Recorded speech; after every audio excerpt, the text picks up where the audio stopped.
Bonjour à tous, bienvenue à la conférence sur la kinésiologie qui a pour titre « Notre corps a de la mémoire ». Je suis Véronique Barlagne, je suis sociologue spécialisée en ressources humaines, je suis aussi métaprogrammeuse cognitive et il y a maintenant 18 ans que j'habite en Espagne. Quand je suis arrivée en Espagne, je me suis rendu compte que c'était pas du tout facile de pouvoir allier la vie professionnelle et la vie personnelle, et surtout quand on a un bébé. Et j'ai commencé à vouloir me redéfinir, et dans ma redéfinition, j'ai rencontré la kinésiologie. Et c'est ce que je voudrais aujourd'hui partager avec vous. Comme son nom l'indique, nous allons voir les mémoires du corps, puisque c'est un élément important avec lequel nous allons travailler en kinésiologie. Mais avant, j'aimerais vous expliquer ce qu'est la kinésiologie. Dans les années 60, George Goodhart, qui était chiropracteur, s'est rendu compte que lorsqu'il y avait quelque chose qui nous perturbait, le tonus musculaire s'affaiblissait. Et donc il a fait le lien avec la médecine chinoise, parce qu'il s'est rendu compte que ces muscles-là étaient en relation avec des organes qui eux-mêmes sont en relation avec les méridiens, qui traversent tout le corps et qui donc représentent l'énergie vitale qui est le ki. Ensuite, à partir de là est née la kinésiologie appliquée, mais qui est surtout réservée au corps médical. Ensuite, dans les années 70, John Tai a décidé de faire que la kinésiologie soit un petit peu plus abordable au grand public, et c'est là qu'il a mis en place le Touch for Health, qui est normalement la base de la kinésiologie aujourd'hui et même la base de la kinésiologie que j'utilise. Il y a d'autres types de kinésiologie comme le brain gym, mais dans ce cas-là c'est plus d'un point de vue du cerveau et le mouvement du corps. D'ailleurs, John Tai a dessiné une sorte de triangle où on trouve mental et émotion d'un côté, la partie structurelle et la partie biochimique. Quand la partie émotionnelle et mentale est déséquilibrée, alors la partie structurelle comme la partie biochimique aussi est déséquilibrée. D'accord ? J'en profite pour vous dire aussi que la kinésiologie veut dire science du mouvement. Si je vous parle de mémoire et que je vous demande d'où se trouve la mémoire, je suis sûre que vous allez me parler du cerveau. Mais vous avez raison, une partie de notre mémoire se trouve dans le cerveau. Nous avons deux hémisphères qui sont divisés en 4 parties. Nous avons le lobe frontal, occipital, pariétal et le temporal, qui est celui qui nous intéresse parce qu'il est divisé en deux, qui est l'hippocampe et l'amygdale, où nous retrouvons les émotions et les mémoires des émotions. Le premier, qui est l'hippocampe, nous avons tous les souvenirs qui se retrouvent dans cette partie du cerveau. Et même quand vous les oubliez, vous partez, etc., elles vont toujours se retrouver là, il y a toujours une empreinte ici. Et l'amygdale, là on a le type d'émotions comme la peur, la joie et même le plaisir. Ensuite, nous avons la mémoire cellulaire. Alors la mémoire cellulaire, ce sont tous les tissus vivants de notre corps qui gardent les mémoires. Ça veut dire que quand on est enceinte, pour les femmes, on transmet déjà au bébé, dans ses cellules, toute la mémoire et toutes les émotions que nous pouvons avoir. Nous avons aussi la mémoire émotionnelle et dans ce cas, nous avons l'exemple, par exemple, d'un greffé qui reçoit un cœur ou un autre type d'organe et en général, quand il reçoit l'organe, il reçoit aussi les émotions. Il y a un livre qui a été écrit justement à ce sujet d'une femme dont maintenant je ne me souviens pas le nom, mais qui explique son expérience justement qui avait été greffée du cœur et d'un autre organe et qui sentait après sa greffe, qu'elle était complètement différente. Elle faisait des choses qu'elle ne faisait pas avant et elle a essayé de prendre contact, enfin elle a pris contact avec la famille de son donneur et elle s'est rendue compte qu'en fait les organes de cette personne, enfin, dans les organes de ces personnes étaient gravées ces émotions qu'elle avait donc récupérées. Et pour terminer, nous avons la mémoire transgénérationnelle. Alors cette mémoire, elle a directement à voir avec les deux lignées que nous avons, du côté père comme mère. Et d'un point de vue émotionnel, nous avons aussi une mémoire des ancêtres. Ça peut être des peurs, ça peut être des joies, ça peut être tout un tas de choses, mais c'est sûr et certain qu'on a toutes ces émotions qui passent de génération en génération. Et l'idée avec la kinésiologie, c'est de pouvoir couper cette transmission pour que toute la ligne ou les deux lignées soient soignées, soient guéries, on va dire, de ces émotions. Mais une chose très importante en kinésiologie, c'est le test musculaire. Et le test musculaire, c'est ce qui nous permet de communiquer avec le corps, de pouvoir lui demander ce dont il a besoin. Mais on va arrêter de parler de théorie et j'aimerais vous expliquer ce qu'est la kinésiologie pour moi. Pour moi, la kinésiologie, c'est une technique que j'ai découverte et après l'avoir découverte, il y a eu un avant et un après. En fait. Et cet avant, c'était d'avoir tout un tas de problèmes émotionnels. Pourquoi? Parce que déjà, dans un premier temps, j'avais quitté mon pays, j'avais quitté ma famille et j'étais en Espagne, dans un nouveau monde, une nouvelle langue, etc.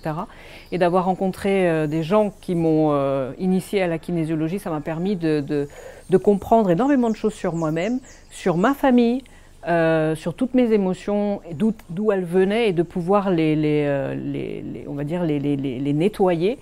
Grâce à cette technique. Et ce que j'aimerais, c'est justement pouvoir partager avec vous cette manière de travailler parce que je pense que c'est une technique très puissante et très efficace pour aider à quitter le stress, enlever le stress, les émotions qui sont accrochées en nous, les traumatismes, tout ce qui vient de nos familles, etc.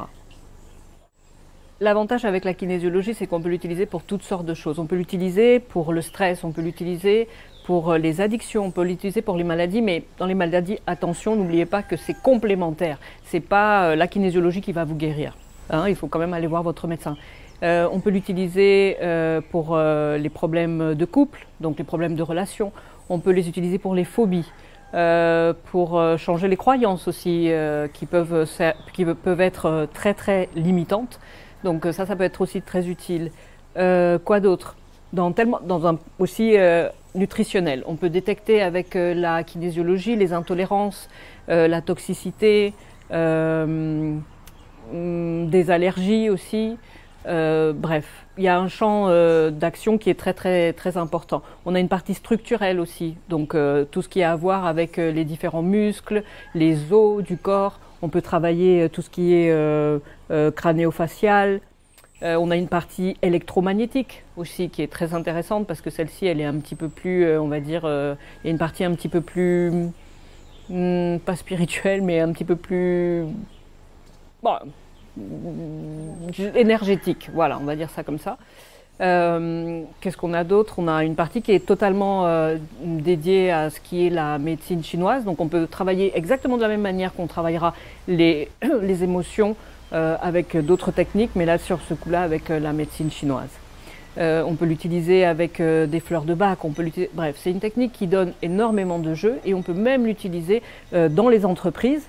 D'ailleurs, dans les entreprises aujourd'hui, surtout en France et justement en Guadeloupe, beaucoup d'entreprises ont mis en place des sortes de départements qui sont 100% dédiés au stress des employés. Et justement, pendant mon séjour, je vais aller travailler avec l'une de ces entreprises pour les aider avec l'aide de la kinésiologie à pouvoir aider les salariés à résoudre leurs problèmes de stress. Donc après vous avoir expliqué comment on peut utiliser la kinésiologie, je vais vous faire une petite démonstration et je vous demande d'accueillir Nikita qui va nous aider maintenant. Donc je vais vous montrer un petit peu comment fonctionne la kinésiologie. Comme je vous disais tout à l'heure, la partie la plus importante pour nous, c'est le test musculaire. Moi, en général, j'aime le travailler quand la personne est allongée sur la table, mais on peut l'utiliser debout, assis, de toutes les manières qu'on veut, mais moi, je préfère de cette façon. Donc, à chaque fois qu'on va commencer une séance de kinésiologie, ce qui est très important, c'est de pouvoir se mettre et se connecter avec la personne qui est allongée sur la table. Pour ça, on fait comme en médecine chinoise, on prend le pouls de la personne et on se synchronise.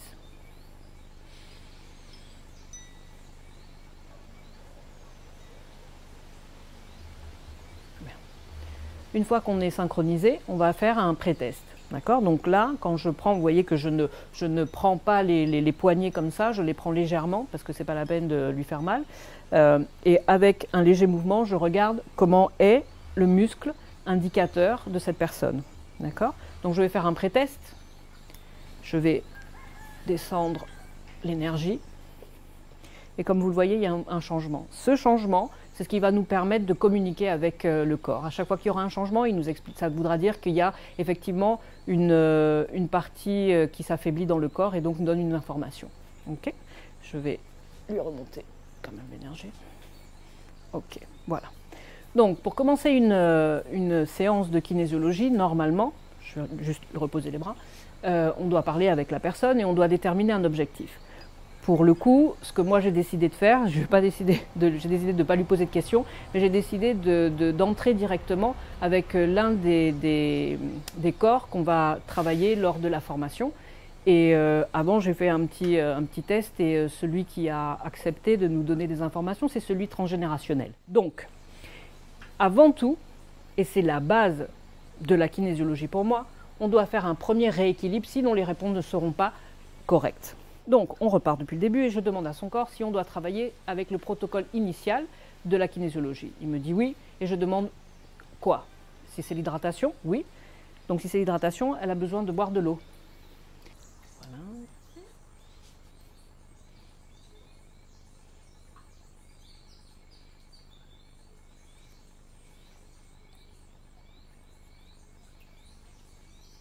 Voilà. Bien. Elle a bu de l'eau. On va vérifier maintenant qu'elle n'ait plus besoin donc, de s'hydrater. Donc voilà, donc je fais ce mouvement. Je sais qu'il est possible qu'à la caméra, vous ne vous rendiez pas compte du changement ou non du muscle.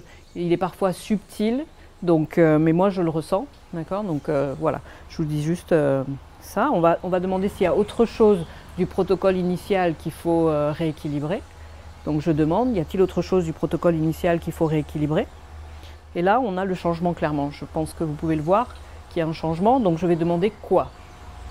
Le switching? Oui, le switching. D'accord, le switching, on va regarder quelle partie du switching. Si, on fait quelques petits tests pour voir quelle partie du switching. Excuse-moi. Non, non, ne bouge pas.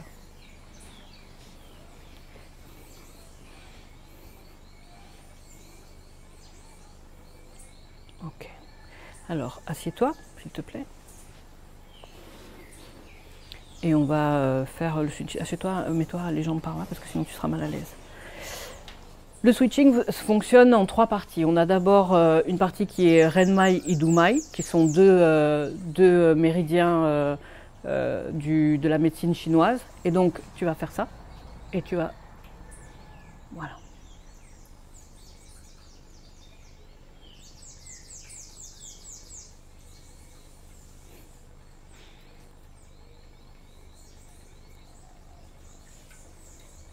Très bien. Maintenant, on va une main, bon, je peux pas le faire, mais une main par là et une main devant et tu frottes en même temps. Exactement. Décroise les jambes, s'il te plaît. Merci.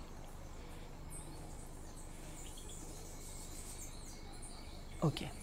Allonge-toi à nouveau.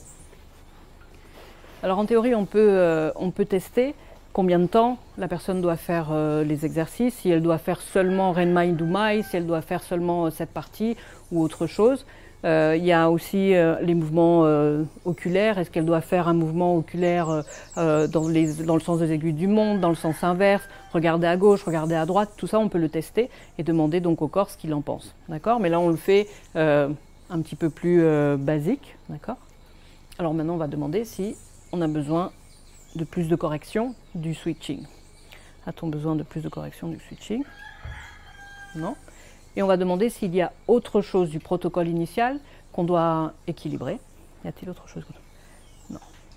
Ok.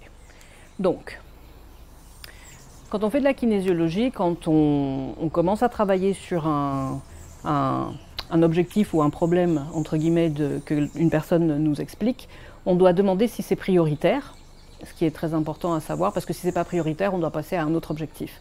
D'accord? Donc c'est ce qu'on va demander. Tout à l'heure, j'ai demandé à son corps, quand j'ai fait un pré-test, si on pouvait travailler sur la transgénérationnelle, et son corps m'a dit oui. Maintenant, je vais demander si c'est prioritaire. Donc on recommence. Peut-on travailler sur le transgénérationnel? D'accord? Donc vous voyez le changement. Et je vais demander à son corps, à l'aide du mudra, si c'est prioritaire. Et son corps dit oui. D'accord. Donc, une fois que le corps nous a dit oui, et je recommence en disant est-ce qu'on peut travailler avec la transgénérationnelle, il dit oui. Donc là, j'enregistre l'information. Et on va enregistrer à chaque fois les informations pour que le corps, à la fin, quand on fera la correction, puisse travailler sur tout à la fois. D'accord ? Donc on rentre dans la transgénérationnelle et on va demander si le problème qu'on a au niveau transgénérationnel a à voir avec la ligne maternelle ou la ligne paternelle. Bon, c'est la ligne maternelle et on va demander ce qu'on peut trouver. Donc je vais utiliser des listes parce qu'en kinésiologie on a beaucoup de listes et justement comme on a beaucoup de listes on ne les a pas toutes en mémoire. Donc je vais utiliser cette liste pour voir où se trouve le problème. Par là. Ok. Ça va? Détends-toi. Ok. Alors, donc je demande si c'est une programmation génétique. Oui. Et on va chercher laquelle. Syndrome de l'anniversaire, si ce sont des accidents. Il y a des accidents à répétition dans la famille qui peuvent entraîner le même genre de blessure au même endroit du corps ou le même genre d'accident. Et apparemment, ça vient d'un ancêtre. On va demander à quel âge normalement ont lieu ces accidents. Pardon. À quel âge?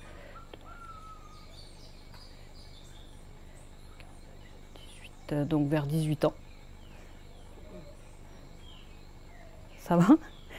Ça t'a fait penser à quelque chose? Tout à fait. Explique-nous, parce que c'est bien aussi que les gens sachent. Ma première grosse opération à 18 ans. À 18 ans, ben voilà, c'est ça. Ok. On continue, on demande s'il y a quelque chose d'autre à spécifier dans la programmation génétique. Y a-t-il autre chose à spécifier? Oui. Donc, maladie, le nom. Est-ce qu'il y a dans ta famille des noms qui se répètent? Non, mais on a des prénoms et on utilise toujours le deuxième. D'accord. Ok.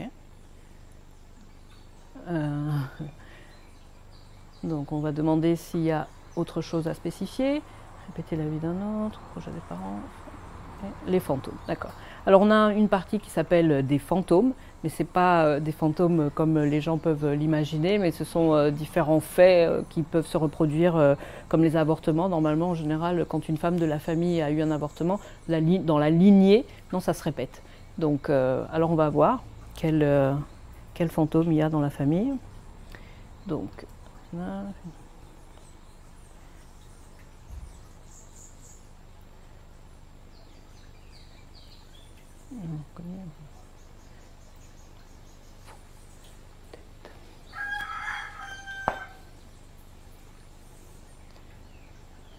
ok, alors on a plusieurs types de fantômes. On a, alors on parle d'ancêtres, hein, c'est pas pour toi. Donc on a une partie de détournement de fonds, des dettes. Ça te fait rire, donc ça te parle? Oui. D'accord. Emprisonnement et exil. D'accord, donc ça te parle, hein, ce que je dis, je ne suis pas en train. Le premier, oui. Ok. On va voir si on suit dans...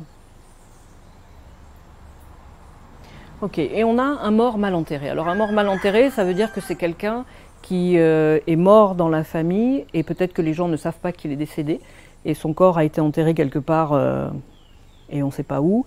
Et cette personne, du coup, n'a pas réussi cet ancêtre, du moins, n'a pas réussi à partir là où il devait partir et il continue à être plus ou moins dans les alentours. D'accord? Donc, on va demander de quelle partie de la famille, de quelle lignée il est. Donc, il est maternel. On va demander combien de générations en arrière. D'accord?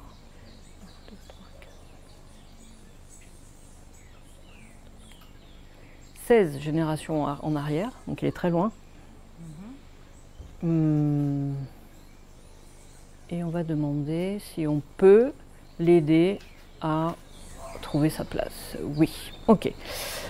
Donc pour ça, on a deux façons de faire. On a une façon, on pourrait l'utiliser avec ce qu'on appelle la constellation, et une autre manière, c'est d'appeler l'énergie de cet ancêtre, d'accord, pour qu'il puisse nous dire à quel endroit éventuellement du corps du membre de sa famille on peut travailler pour qu'il puisse retourner là où il doit plutôt pas retourner, mais aller là où il doit être. Ok. Alors, on va regarder.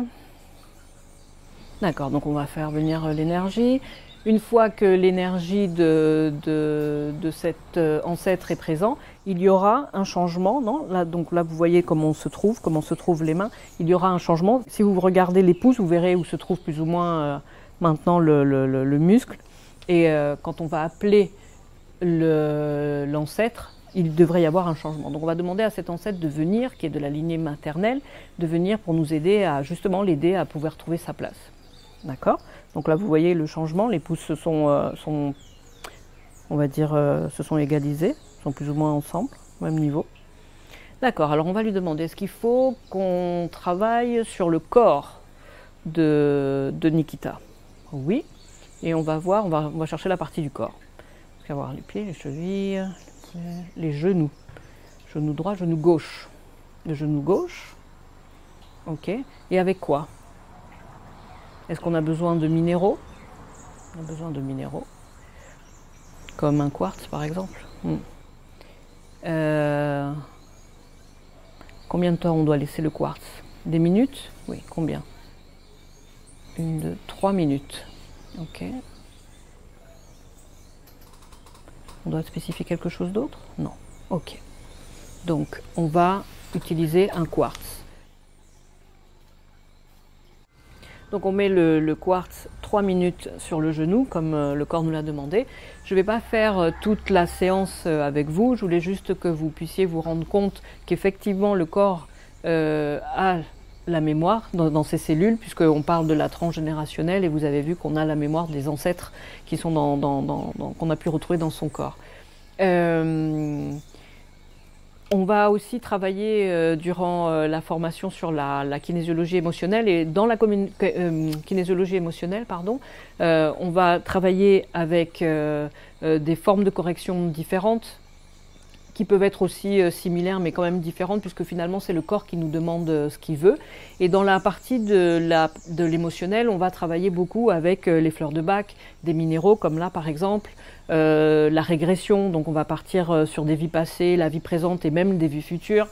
On va travailler sur le relationnel, sur les phobies, les croyances, les affirmations positives, bref, dans l'émotionnel, il y a beaucoup plus d'informations puisqu'il y a beaucoup d'émotions, évidemment, qu'il faut travailler. Dans le subtil, là, on va travailler les pathologies des chakras comme de l'aura. Donc c'est intéressant parce que finalement les chakras ont énormément de pathologies qui peuvent exister, comme ils tournent trop vite, ils tournent dans le sens inverse de l'aiguille d'une montre, ils sont fermés, ils sont ouverts, etc. L'aura peut être remplie de choses toxiques, bref. On a beaucoup de choses intéressantes qu'on va pouvoir voir avec ces deux autres modules de la kinésiologie. Je vous remercie d'avoir assisté à cette présentation. Je remercie aussi Nikita de son aide. On se retrouve maintenant pour des questions en direct, questions-réponses. Et je vous rappelle les dates des formations. Donc la première formation, ce sera la kinésiologie émotionnelle qui aura lieu le 14, 15 et 16 mai. La deuxième formation, ce sera la transgénérationnelle qui aura lieu le 22, 23, 24 mai. Et la dernière sera celle des corps subtils qui aura lieu le 28, 29 et 30 mai. Je vous remercie, à tout de suite.